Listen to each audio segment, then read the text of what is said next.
Hey everyone, welcome to a new video, welcome to my channel. My name is Maaike. Today we are going to be talking about what I would buy if I had 1,000 euros to spend, or dollars, whatever you prefer, at Sephora. This is a tag that's been going around and I didn't really know whether I wanted to do this. And the reason for that is because I don't have access to Sephora. We don't have Sephora where I live, and the only Sephoras I have access to are the French and German Sephora, and their stock and their product range is very different from the one that you get in the US. So that's why after someone in the comments asked me whether I was going to do this, I was like, okay, yeah, I'll cave, I'll do this, but I'll give my own spin on it because I cannot even access the US Sephora website from where I live, so I can't even check how much products cost or anything like that. So I made a list of how I would spend 1,000 euros, and some of this would be, I'm sure, available at Sephora. I think all of it apart from Run Brand, I'm pretty sure you could all get it at Sephora if you live in the US. If you're like me in a European country without Sephora, then you can also get some of these items via Cult Beauty, because that's where I found everything else. So either Sephora or Cult Beauty will get it, or maybe other beauty stores that you have in your area. I could definitely get some of the items on my list from like local stores as well, but not all of it, because there are brands on here that are not sold anywhere where I live. So do take that like with an extra grain of salt. This is very hypothetical, but there are a couple of products on here that I do have on my actual makeup wish list. So just so you know, some of the products that are on this list I already mentioned when I did my May makeup wish list. So I did a full video on what makeup is on my wish list last May, which I will link up there in case you're interested. So there may be a little bit of overlap with this and that wish list, but I also made sure to feature some other things on here because, hey, if we're gonna be bougie and splurge, we might as well just get things that I normally wouldn't get. You know what I mean? So definitely on the actual wish list as well as on this wish list are two eyeshadow palettes that are incredibly expensive, but that at some point I would like to get. And it's the Natascha Denona Biba palette, first of all. So it's 113 euros. So 129, $25, I believe.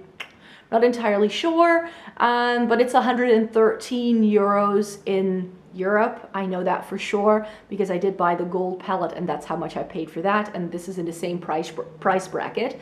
The Biba palette by Natascha Denona is also on my actual wish list because it just looks like a stunning neutral eyeshadow palette. And I did a best of neutral eyeshadow palette like at the very start of the year in January.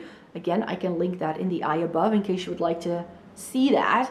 But I feel that there are just other neutral palettes on the market right now that I think I would like to try and then sort of like do an updated version of that video maybe early next year, if by that time I have tried some of these palettes, of course, because I'm not just going to willy-nilly spend 113 euros on an eyeshadow palette. I'm not. I think I'm gonna wait for like a Black Friday sale. I hope Cult Beauty, where I might be able to pick this up from, or French Sephora that also sells it, that maybe I can get my hands on it from there, but I'm not really sure whether those places will have really solid Black Friday deals because that's different every year, so you never know. Another very bougie eyeshadow palette that I would like to get is the Subliminal palette by Pat McGrath. It's her first eyeshadow palette, I think. It's a very cool tone color story, and this retails for 125 euros. The issue with Pat McGrath is that rather than converting the dollar currency like price point into like European currency, she just decides to change the dollar into a euro sign. So it's a little bit more expensive if you're in Europe to get Pat McGrath even than when you're in the US. 125 euros for an eyeshadow palette is even crazier. But yeah, I did buy the Divine Rose when it came out last May. I still need to play with it. I still need to put it on my face, which is why I first want to try that before I would buy something else. But if I had 1,000 euros to spare, I would snatch it up in a heartbeat. It has such a pretty cool toned neutral color story, and then it has 4 of those special shades where, I mean, the golds that Pat McGrath does in every single palette, I don't understand. Like, why should there be a gold in every single palette? I don't really see it. But 3 of those 4 shades, there's this really nice rich blue shade and this really nice, almost like pearly iridescent shade. I really, really want to own those. So that palette is very high on the wish list, and again, I think I may want to wait for some sort of sale next fall. Then a bronzer that I think is on everyone's wish list is the new Charlotte Tilbury bronzer. This retails for 42 euros over here, so this is a little less expensive here than it would be in the US, which is interesting, probably because Charlotte Tilbury is a British brand. And I can buy Charlotte Tilbury in store very easily, so this is one that is actually on my wish list as well. It comes in a few different shades, and I really want to try that bronzer. And the reason why I wanted to get that is because the blush shade I'm wearing today is Pillowtalk. And I have to say, if there is one brand that is very expensive, that is really sort of like inching her way into every single part of my makeup collection, it's Charlotte Tilbury. I bought her Flawless Filter over the winter time. I've never, like, it's out of this world stunning. I have a couple of her lipsticks. I now have this blush. I'm dying to try her foundation and her powder, and now also this bronzer. Again, I tend to buy 1 Charlotte Tilbury product a year on average. Like that's sort of how I've accumulated things. And yeah, but maybe, you know, if I were to splurge and feel very bougie, definitely that bronzer. Foundation and powder I would hold off on because I actually have some other face and like powders and foundations on my wish list that I want to get a bit more, like, that are higher up there, you could say. But I also have a couple of things on here that I would want to splurge on if I had 1,000 euros to spend, and that would be on skincare, you guys. I am someone who's very much into affordable skincare. I don't really like the super bougie stuff, simply because if I then fall in love with a product and it's like 80 euros, am I then going to spend 80 euros every single time I run out of that product?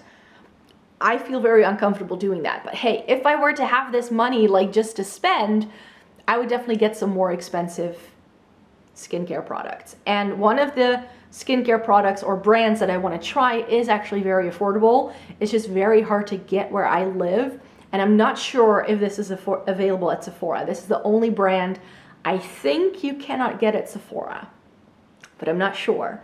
And it would be the Inkey list. This is sort of like a, well, I don't want to call it the ordinary, but I've heard people talking about this, that it's like the ordinary with like super simple ingredient lists and very affordable price point, but with even better, more effective ingredients. So it's higher quality. And they do a niacinamide, they do an oat cleansing balm, they do a peptide moisturizer, and a lactic acid. And all 4 of those products are currently on my physical shop, or on my wish list. This is available if you're in Europe from Cult Beauty, so you can get these products, but they are currently the only retailer that will sell them, just so you know. Again, not sure if this is available from Sephora, but these are like 4 items that I would be very interested in trying.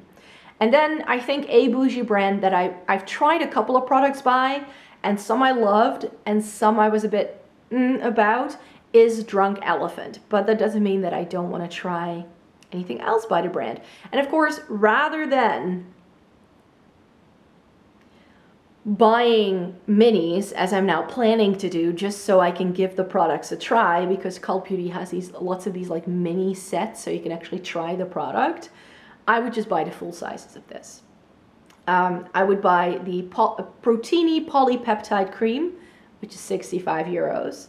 The B Hydra Serum, which is 46 euros.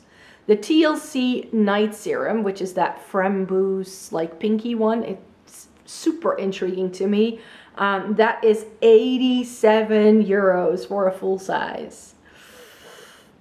And I think I would also want to try their face oil, the Marula, Virgin Marula face oil, which is 39 euros. And I saw that they also have an overnight hydrating facial mask, which is called the F-Balm Water Facial, which is 50 euros. Lots of interesting products from Drunk Elephant, but so expensive that I would want to try them. So I would want to buy smaller sizes.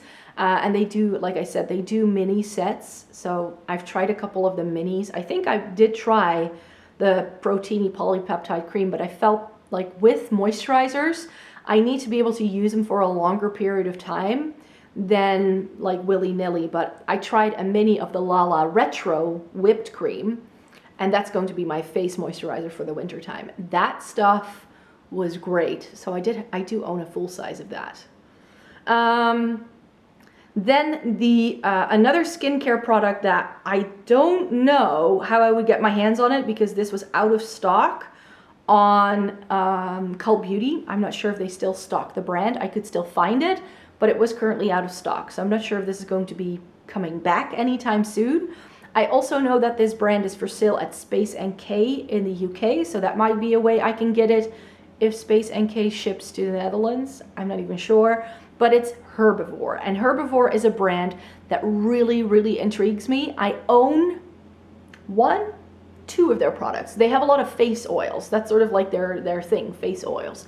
I believe I already own the Emerald and the Orchid, but they also do one called Phoenix, which is like a rejuvenating, regenerating sort of face oil, which I didn't get because it was A, very expensive, and B, perhaps a little too much for my sensitive skin.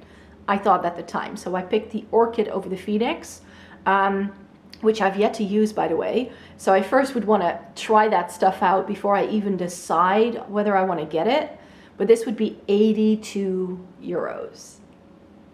Ouch. It's so painful to talk about that price point. So apparently it's really good. It's very effective with like texturizing, like texture and things like that. And it's not like a chemical exfoliant, like, you know, a lactic acid or something like that. It is a face oil. So that's why I'm so intrigued by this brand, because they do so many like face oil kind of products, and my skin loves facial oils. So if I can sort of get more moisture out of the product, but I can also get an active ingredient and get it in there that helps with texture, I'm very intrigued. I'm very intrigued. Back to makeup. I only have a few more products in here that I would want to get for makeup, and it would be the Giorgio Armani Luminous Silk Foundation, which is 53 euros. Again, I can already get this from my local store, and it's one that I have been eyeing up, and it's such a cool product, and I've had people in the comments saying, I think you will love Giorgio Armani Luminous Silk. It's so expensive, you guys. And I have so many foundations that I don't really feel like I can splurge this much money on a foundation just to try it, just because everybody else loves it. You know what I mean? Very often if products are very hyped up, I don't like them. That's just the way it seems to be for me. So that's why this one, at some point in time, I might try it, but it's not necessarily on any wish list. But when I was thinking of what I would buy, I was like, that one for sure, that one. I would definitely also buy a new Hourglass Ambient Lighting Powder in Diffused Light. These retail for over 50 euros as well. It's like 51 euros. And it's very bougie, but it is one of my favorite face powders.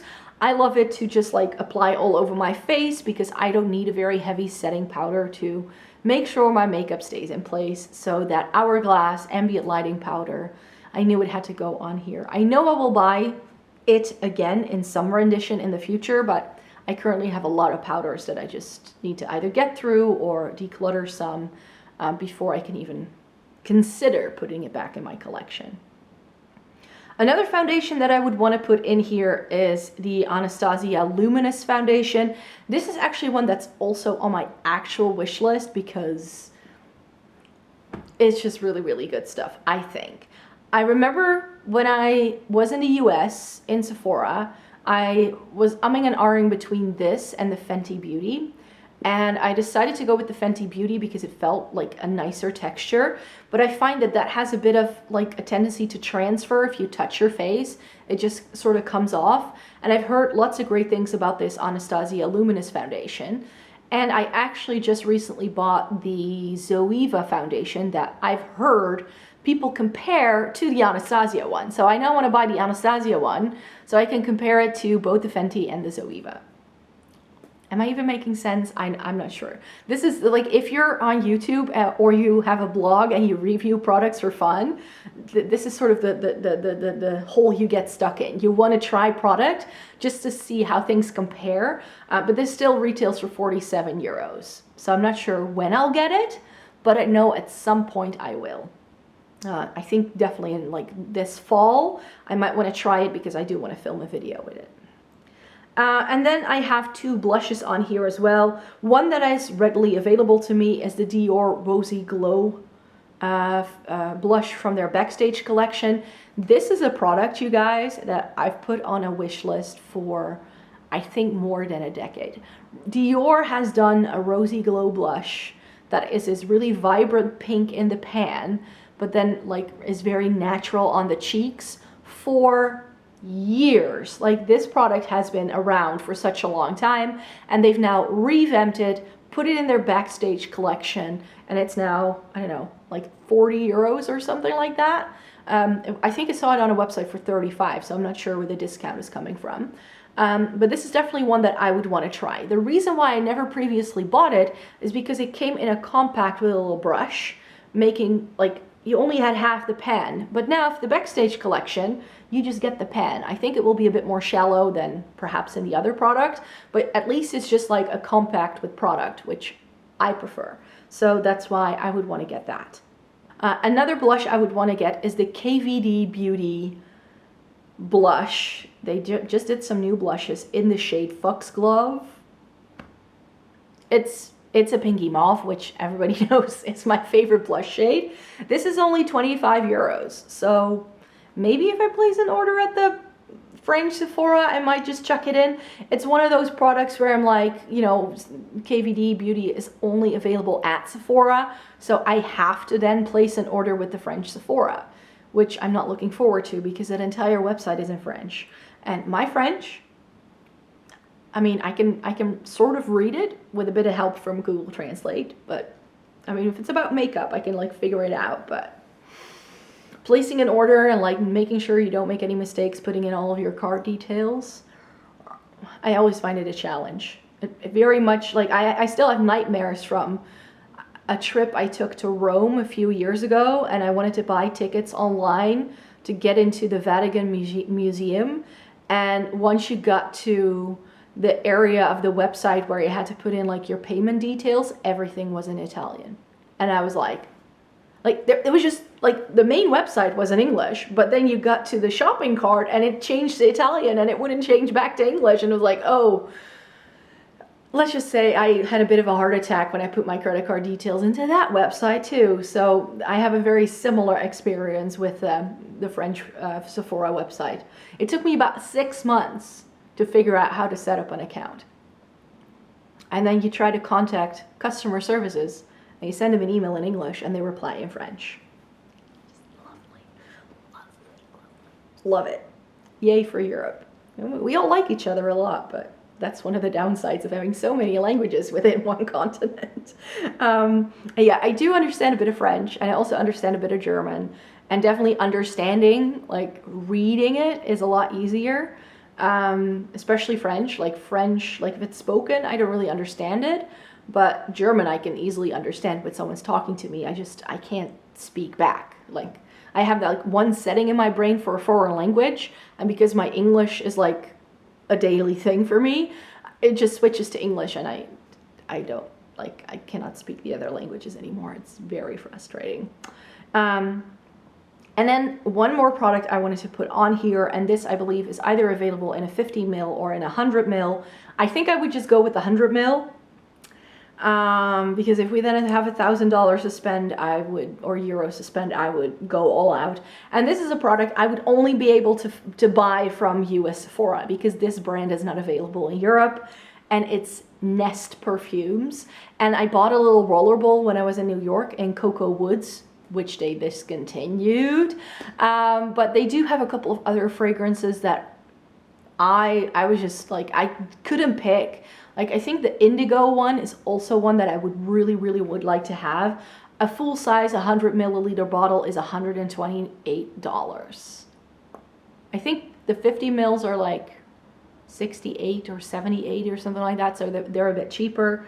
But yeah, that's a pricey perfume that is very hypothetical because I have to actually go to the US in order to be able to even get my hands on it, which is not going to happen anytime soon because with the whole like situation that's going on in the world, no traveling for me anytime soon. I'm still a bit nervous about getting on a train with my like face mask and everything that you need to do when you want to take public transport right now. It's a thing. It's a real thing. So yeah, let's hope we can get the world back to normal soon, so I might actually be able to check out some of these products in real life, because that's what I prefer to. But yeah, thank you very much for watching this video. I hope you enjoyed it. Please give it a thumbs up if you liked it. Subscribe to my channel if you'd like to see more from what I do on here. I make 3 new videos a week, so I've got lots more content coming your way. Starting next Saturday, August 1st, we're gonna do eyeshadow palette extravaganza here over on this channel. Every single video I will be posting in the month of August is going to be eyeshadow palettes. Only eyeshadow palettes, because that's my favorite thing. So that's why we are going to be talking about just that. Starting August 1st, I will have an extra video a week for you on Saturdays. It's going to be a real thing, and of course I'm going to, at some point during the month, do an updated eyeshadow palette collection video. So I hope you would like to stay tuned for all of that goodness that's coming your way. And if not, I will be back in September with my usual content, which is a bit of beauty, bit of fashion, bit of skincare, and in case you would like to know what books I'm reading, I also have a BookTube channel, so please check that out too. So I hope to see you in my next video. Bye bye!